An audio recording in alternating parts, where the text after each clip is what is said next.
با اولین پرواز فردا صبح میریم مالزی.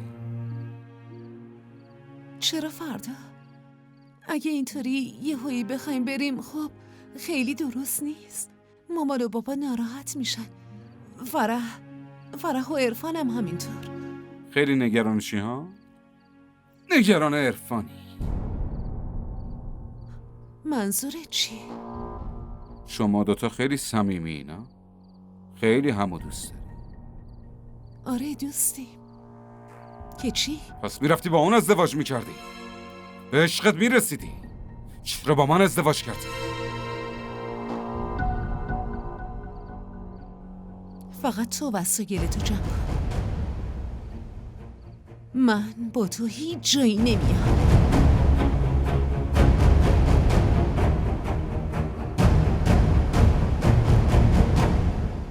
مریم چی کار میکنی؟ این چه حرفیه که میزنی؟ دوباره اون حرف تکراری رو میزنی مریم. تصمیم آخر من همینه. این صورت مظلوم تو، نقش بازی کردن تو دیگه خیلی خوب میشناسم. تو چت شده مریم؟ تو فکر کردی من دارم نقش بازی میکنم آره؟ نه خیر نه مریم به من گوش بده. من نمیتونم اینجا ولت کنم و برم. من بدون تو هیچ جایی نمیرم. اصلا خجالت نمیکشی؟ با گفتن این حرفا و این تهمت ها خجالت نمیکشی؟ اما ای بابا من اون حرف رو که به تو نزدم. حتی برای عرفان چرا اینو گفتی؟ باشه قبوله، من اشتباه کردم، حرفمو پس میگیرم. منو ببخش، معذرت میخوام. باشه دیگه تکرار نمیشه. خب بیا وسایلمون رو جمع کنیم. باشه فردا پرواز داریم. تو چی فکر کردی؟ که من حرفتو باور میکنم و به اون جهنم دوباره برمیگردم؟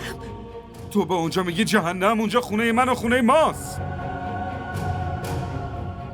تو میخوای ازم طلاق بگیری؟ اصلا طلاق نده، چون دیگه برام مهم نیست. من دوباره بر نمیگردم و تصمیم آخر من همینه. نه کافیه. میخوام ببینم تو چطور دوباره بر نمیگردی.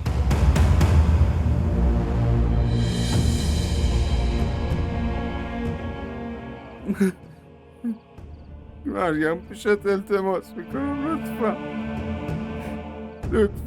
لطفا تصمیمتو عوض کن. لطفا پیشت التماس میکنم.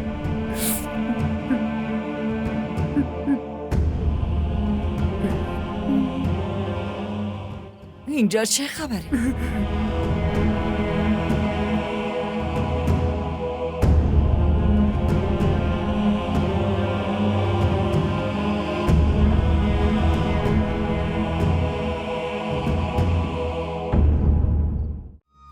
کانال ما رو سابسکرایب کنید.